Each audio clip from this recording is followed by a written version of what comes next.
거룩한 주님의 날, 우리를 예배의 자리로 불러주신 주님의 은혜에 감사를 드립니다. 우리 호산나 찬양대가 찬양을 했던 것처럼 우리들의 마음 속에는 원하지 않지만 우리를 힘들게 하는 무거운 짐들이 있습니다. 눈에 보이면 좀 덜어낼 수 있을 텐데 눈에 보이지도 않으면서 우리를 힘들게 하는 수고하고 무거운 짐들이 있는데, 예배하는 이 시간을 통해서 주님께서 그 무거운 짐을 받아주시기를 바랍니다. 그 자리에 세상이 알 수도 없고 빼앗을 수도 없는 하늘의 평안함으로 채워주시기를 바랍니다. 어제가 절기로는 처서였습니다. 이제 더위가 한풀 꺾이고 모기 잎도 삐뚤어지는 날을 지났지만 여전히 무더위가 이어지고 있습니다. 최근에 저는 전라북도 고창 그리고 강원도를 다녀올 일이 있었는데요. 길을 오가면서 보니까 어느새 가을 들판에 노란 빛깔이 번지고 있는 것을 볼 수가 있었습니다. 벼들이 패여가지고요, 노란 빛깔이 번지고 있었는데 문득 벼들이 참 장하다라는 생각이 들었습니다. 올여름 유난스러웠던 폭염, 폭우 속에서도 저들은 그 모든 것을 견뎌내고 익어가고 있었던 것이죠. 오늘 우리 아래 재단에 포도송이가 이렇게 놓여 있습니다. 우리 교회 현관 앞에 꽃마당이 있는데 꽃마당 파라고 위에 우리 포도가 달렸고 이렇게 익었습니다. 하나님께서 이제 주신 선물이라고 여겨져서 포도를 따서 올려놨는데요. 이 포도도 역시 폭염, 폭우 모든 거 다 이기고 이렇게 알알이 익었다라고 여겨집니다. 오늘 점심 식사하실 때요, 우리 남자 어르신들, 여자 어르신들 상에 우리 이 포도가 좀 올려졌으면 좋을 것 같습니다. 같이 드시면서 하나님의 은총을 누리시기를 바랍니다. 이렇게 익어가는 벼들 또 포도송이를 보면서 우리들의 믿음도 그랬으면, 우리들의 인생도 그랬으면 하는 생각을 갖게 됩니다. 우리를 힘들게 하고 지치게 하는 일들이 끊임없이 우리에게 주어지지만 그 모든 것을 잘 이겨낼 수 있는, 그래서 믿음도 인생도 잘 익어가는 우리 모두가 되어지기를 바랍니다. 엉망진창이라는 말이 있는데요. 엉망진창이라는 말은 엉망이라는 말과 진창이라고 하는 우리말이 합해진 말입니다. 이제 이 엉망진창이라는 말을 사전에서 찾아보면 엉망의 힘준 말 이렇게 풀이를 합니다. 그러니까 엉망을 더 강조하는 말이라는 뜻이죠. 뒤죽박죽 질서 없이 흐트러짐을 뜻하는 엉망이라는 말과 진흙창의 준말인 진창이 합해진 말로서 엉망에다 진흙창까지 된 상태를 말합니다. 비슷한 말을 대라고 하면 아마 난장판이나 군대 용어인지 모르겠습니다만 개판 5분 전 정도가 될 것 같습니다. 엉망진창이라는 말을 들으면 어떤 것이 떠오르는지 모르겠습니다. 어쩌면 방 청소를 한 지가 언제인지 모르는 누군가의 방이 떠오를지도 모르겠고요. 애완동물을 집에 두고 가서 주인이 돌아오지 않자 이 애완동물이 주인에게 복수극을 벌인 집안의 모습이 떠오를지도 모르겠습니다. 혹은 지진이나 재해 등으로 정말 어디서부터 손을 대야 할지 모르는 재해 현장이 떠오를 수도 있을 것 같습니다. 이 자리에 예배에 참석한 교우들 중에서 엉망진창이라는 말을 들으면서 지금의 내 인생이나 지금의 내 마음 상태를 떠올리는 분은 한 분도 없었으면 좋겠습니다. 우리 기억하는 분들이 계시지 않을까 여겨지는데요. 오늘 본문으로 삼은 이 예레미야 38장 말씀은 그동안 여러분들과 몇 번 나눈 적이 있는 말씀입니다. 알고 있으면서도 다시 한번 이 말씀을 생각하기로 한 때에는 낮은 곳에서 이제 우리가 바라보는 하나님, 낮은 곳에서 만나는 하나님이라는 주제에 가장 잘 맞는 말씀이 아닐까 하는 생각이 들었기 때문입니다. 오늘 이 성경 말씀은 제가 목회의 길을 걸으면서 가장 마음이 힘들었을 때 제게 큰 위로가 되었던 말씀이기도 합니다. 독일에서 막 목회를 시작할 때였습니다. 우리 정릉교회도 담임했던 구자경 목사님 네 분이 이 독일에 있는 교회가 큰 어려움에 처했으니 꼭 한 목사가 가서 교회를 회복했으면 좋겠다. 간곡히 권하셨습니다. 마음의 고향처럼 여겨지던 단강을 떠나서 독일로 갔죠. 알고 떠났지만, 듣고 떠났지만 주어진 상황은 훨씬 더 어려웠습니다. 어려웠던 문제가 해결되기는커녕 점점 커져가는 것을 느꼈습니다.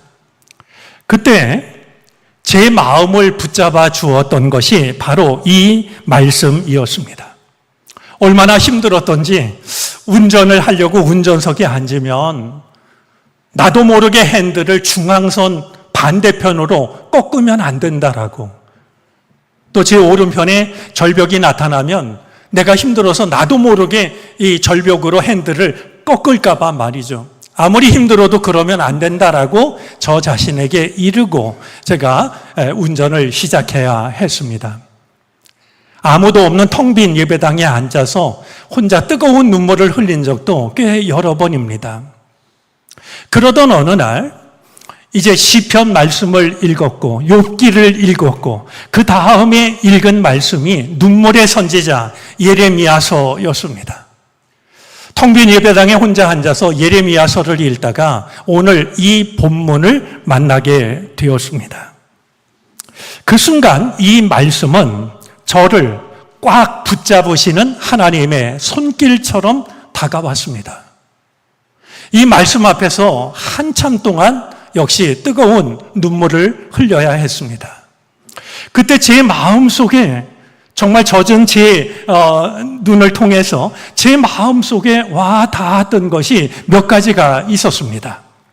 첫 번째는 진창이라는 말이었습니다. 오늘 본문 6절에는 진흙이라고 번역을 했는데요. 우리가 이전에 썼던 개역 개정 성경에서는 진흙이라고 번역하지 않고 진창이라고 번역을 했습니다. 성경을 읽는 제 심정 때문이었을까요? 진창이라는 말은 제 마음속에서 공명을 일으켰습니다. 제가 진창이라는 이 말 앞에 그 마음이 머무를 때에 문득 주님께서 제게 이렇게 말씀하시는 것 같았습니다. 얘야, 너만 진창에 빠진 게 아니란다.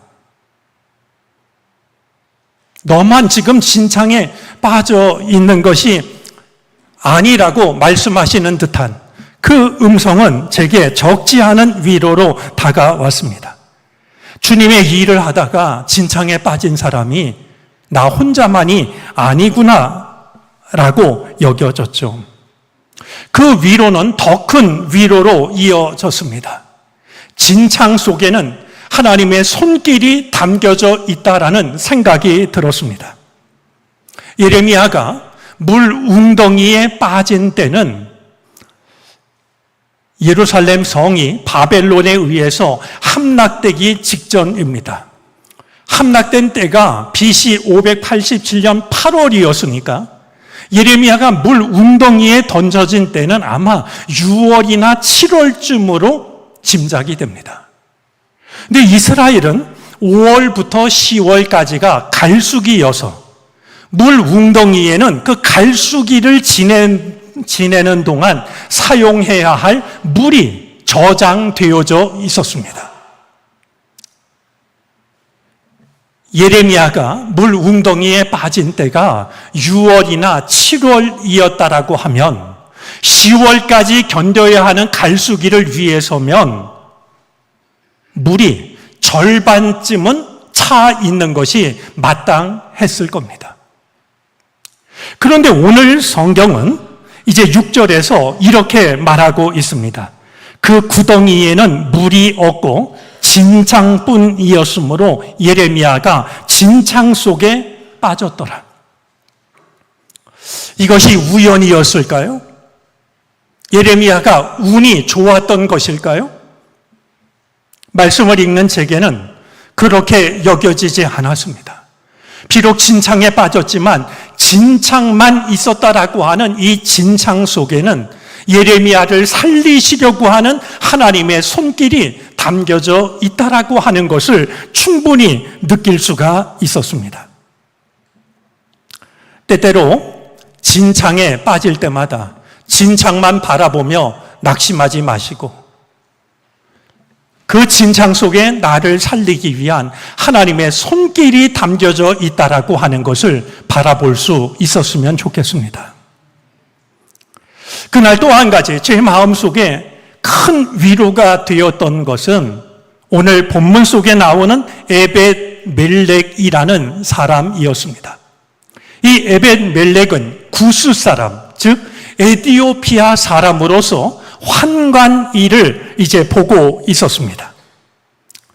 에벳멜렉이 예레미야가 물 웅덩이에 빠졌다라는 말을 듣고 왕을 찾아갑니다. 그리고 이 왕에게 이제 이야기를 합니다. 9절인데요. 높으신 임금님, 저 사람들이 예언자 예레미야에게 한 일들은 모두 악한 것뿐입니다. 그들이 예레미야를 물 웅덩이 속에 집어넣었으니 그가 그 속에서 굶어 죽을 것입니다. 이래서야 되겠습니까? 성 안에는 더 이상 먹을 것이 없습니다. 왕을 찾아가서 이렇게 말하는 에벳멜렉의 모습을 보면 철이 없거나 겁이 없는 사람이구나라는 생각이 듭니다. 왜냐하면 예레미야를 물 웅덩이에 던질 때 최종적으로 허락한 사람이 왕이었습니다. 모르지 않았을 겁니다. 왕이 허락해서 되어진 일인데 말이죠. 감히 왕을 찾아가서 왕을 꾸중하듯이 말이죠. 어떻게 일을 이렇게 할 수가 있냐고. 이렇게 말하고 있으니 이스라엘 사람도 아닌 이방인이 어떻게 이럴 수 있을까라는 생각을 절로 갖게 되는 것이죠. 그런데도 이 에벳멜렉이 이제 예레미야를 꺼내는 일을 감당하게 됩니다. 에벳멜렉의 말을 들은 왕이 에벳멜렉에게 군사 30명을 주면서 예레미야가 죽기 전에 어서 가서 예레미야를 꺼내내라라고 명령을 내리고 있습니다. 이 대목이 큰 위로로 다가왔습니다. 제가 어려움에 빠져 있을 때 상황은 달라지지 않았지만 저를 염려하는 사람들이 적지 않았습니다. 그들이 나에게는 에벳멜렉이구나. 교회의 상황이 편치 않았음에도 불구하고 매주 새로운 교우들이 합류를 했습니다. 언제부턴가 아기들이 태어나기 시작했는데요. 얼마나 많은 아이들이 태어났는지 말이죠. 그들을 바라보면서도 역시 같은 생각이 들었습니다. 저 한 사람 한 사람들이야말로 하나님이 나에게 보내시는 에벳멜렉이구나라는 그런 생각이었습니다. 그때의 경험으로 제가 분명하게 말씀드릴 수 있는 것이 있습니다. 우리가 물 웅덩이에 던져졌을 때, 진창에 빠졌을 때 하나님은 우리가 생각하지 못했던 누군가를 통해서 우리를 건지십니다. 내가 짐작할 수 있는 누군가가 아니라 전혀 생각하지 못하였던 누군가를 통해서도 하나님은 분명히 우리를 건져내십니다. 그날 말씀을 읽는 제게 가장 가슴을 뜨겁게 했던 것은 헤어지고 찢어진 옷조각들이라는 말이었습니다. 왕의 허락을 받은 에벤멜렉이 예레미야가 빠져 있는 물 웅덩이로 달려가기 전에 먼저 들린 곳이 있습니다. 왕궁의 의복 창고였습니다. 그곳에서 에벤멜렉은 헤어지고 찢어진 옷 조각들을 챙깁니다.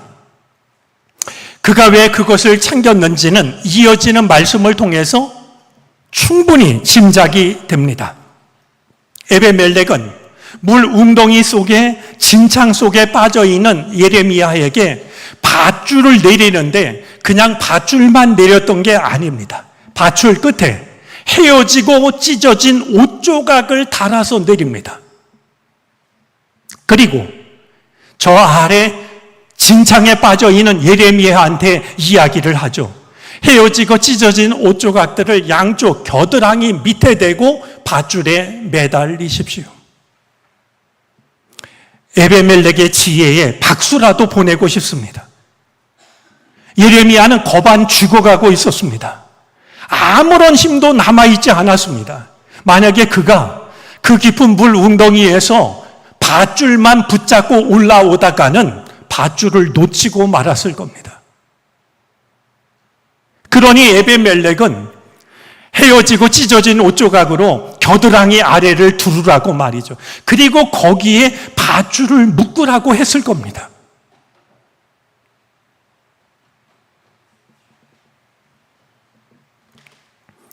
헤어지고 찢어진 옷 조각은 너무나도 보잘것없어 보입니다. 그것이 예레미야를 건져내기에는 너무나도 허술해 보입니다. 그러나 말씀을 읽는 제게는 하나님은 헤어지고 찢어진 옷 조각으로도 절망에 빠진 누군가를 건져내시는 거구나. 그런 의미로 제게 다가왔습니다. 하찮고 보잘것없는 것을 통해서도 우리를 진창에서 건지실 수 있다라는 생각이 제 마음을 뜨겁게 했고 제 마음을 떨리게 했습니다. 오늘 다시 한번 이 본문을 대하면서 오늘은 두 가지를 여러분에게 말씀을 드리고 싶습니다. 하나는 예레미야가 물 웅덩이에 빠진 것은, 진창에 빠진 것은 결코 예레미야 잘못이 아니라는 것입니다. 지금도 많은 사람들이 물 웅덩이에 빠질 때가 있고 진창에 빠질 때가 있습니다. 그런데 그렇게 진창에 빠지고 나면 많은 사람들이 모든 것이 다 자기 책임이라고 괴로워합니다.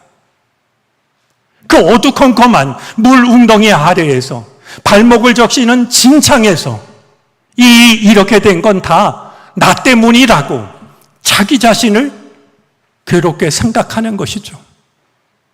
하지만 오늘 말씀을 보면 결코 그렇지가 않습니다. 예레미야가 자기가 잘못해서 웅덩이에 빠졌던 게 아닙니다. 하나님이 주시는 말씀을 있는 그대로 전한 결과가 물 웅덩이였고 진창이었습니다. 오히려 바르게 살려고 애를 썼던 결과가 진창으로 나타날 때가 있습니다. 혹시 지금 진창에 빠져 계시고 내가 진창에 빠진 것이 다 내 잘못 때문이라고 생각하는 분이 있다라고 하면 그 마음을 내려놓으시기를 바랍니다. 우리는 연약한 인간들이고 원하지 않지만 바른 대로 살려고 하는 우리들에게도 얼마든지 진창에 빠지는 일이 찾아올 수 있다라고 하는 사실을 예레미야를 보면서 마음 편하게 인정하시기를 바랍니다. 또 한 가지 함께 나누고 싶은 것은 진창에 빠진 예레미야가 한 일입니다. 진창에 빠진 예레미야는 살려달라고 목이 쉬도록 외쳐대지 않았습니다. 아무도 도와주지 않으니까 혼자서 물 웅덩이에서 빠져나오려고 손톱이 빠지라 애를 썼던 것도 아닙니다. 심지어 오늘 말씀을 보면 예레미야가 물 웅덩이 속에서 하나님께 기도를 드렸다는 내용도 찾아볼 수가 없습니다. 예레미야가 했던 것은 한 가지입니다. 밧줄에 달려서 헤어지고 찢어진 옷 조각이 내려왔을 때, 그리고 그것을 겨드랑이 아래에 두르라는 말을 들었을 때 그대로 했던 것뿐입니다. 지금도 하나님은 같은 일을 반복하고 계실지 모릅니다. 우리가 진창에 빠졌을 때, 진창 속에서도 우리를 도우십니다. 우리가 생각하지 못한 누군가를 움직여서 우리가 떠올릴 수 없었던 그 무엇인가를 통해서 우리를 건져내십니다. 우리에게 내려오는 헤어지고 찢어진 옷 조각은 너무나도 보잘것없어 보입니다. 나를 살리시려는 하나님의 손길이라고 여기기에는 너무나도 초라해 보입니다. 하지만 주님은 헤어지고 찢어진 옷 조각을 통해서도 나를 얼마든지 건져내십니다. 누구를 통해서든 그 무엇을 통해서든 하나님께서 나에게 손을 내미실 때 그 손을 붙잡으시기를 바랍니다. 그것이 믿음이고 그것이 예레미야가 했던 전부였습니다. 한 가지 더 기억해야 할 것이 있습니다. 어쩌면 오늘 제가 드릴 수 있는 가장 중요한 이야기입니다. 진창에 빠진 우리들에게 에벤멜렉도 보이지 않고 헤어지고 찢어진 옷 조각도 보이지 않을 때가 있습니다. 그야말로 아무도 없을 때가 있습니다. 어둠 속에서, 진창 속에서 혼자 눈물을 흘려야 하는 순간들이 우리에게는 있습니다. 그런데 그런 나를 유심히 바라보는 분이 계십니다. 주님이십니다. 아무도 나를 도와줄 수 없는 상황에 빠졌을 때, 그때 주님은 친히 당신의 손을 내미십니다.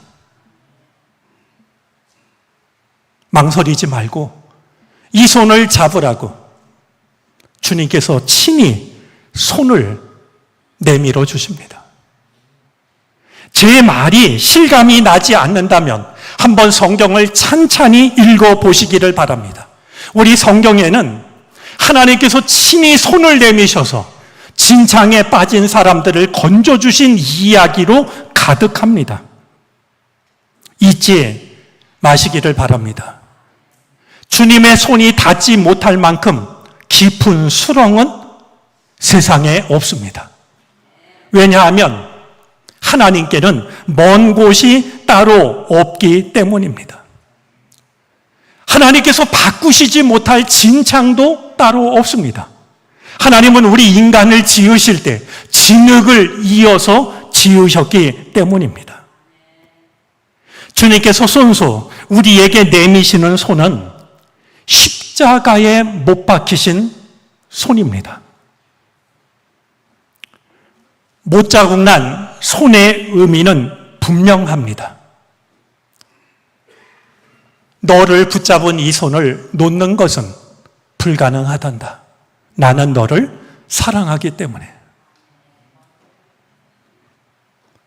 너를 붙잡은 이 손을 놓는 것은 나에게는 불가능한 일이라고. 나는 너를 사랑하기 때문에.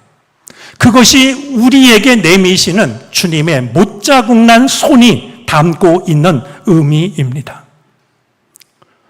나에게 내미시는 주님의 못자국 난 손을 잡고 진창에서 벗어나는 그 순간은 어둠에서 빛으로, 불안에서 평안함으로, 절망에서 희망으로, 죽음에서 생명으로 달라지는 우리가 말로만 들어왔던 부활을 경험하는 순간이 되어질 것입니다.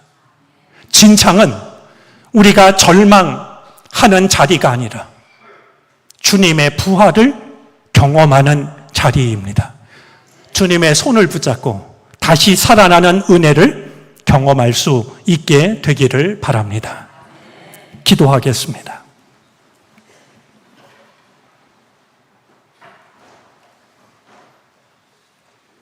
말씀대로 믿음대로 선하게 살려고 하는 우리들에게도 진창에 빠지는 일은 찾아옵니다. 어둠밖에 보이지 않는 시간들이 우리를 에워싸곤 합니다. 생각지 못한 사람, 생각지 못한 손으로 우리를 건지시는 주님. 주께서 나에게 못자국 난 그 손을 내미실 때 붙잡게 하여 주시고 그 순간 부활을 경험하는 우리가 되게 하옵소서. 예수 그리스도의 이름으로 기도를 드립니다. 아멘.